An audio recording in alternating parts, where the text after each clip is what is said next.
อยู่บนหก อยู่บนหกแท้หกว่า พี่น้องเฮ็ดขมน่ะ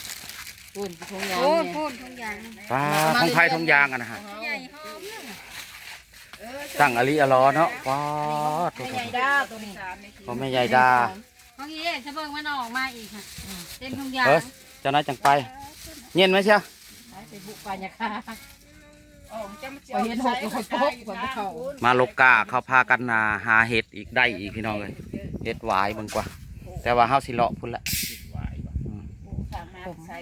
อืมเรื่องพวกส่วนนั้นพวกเต็มกระตาบ่เขาได้ เต็มกระตาใส่ทงยางใส่หอยใส่นก ไม่ยังอีกอันนั้นได้ยังมา ข้อ หมักข้ออีกเลยป้า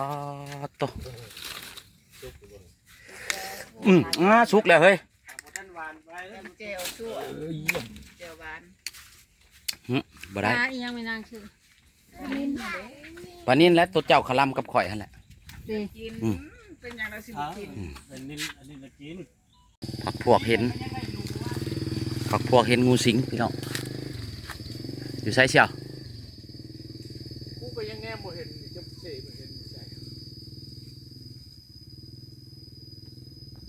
งูสิงพี่น้องเอ้ย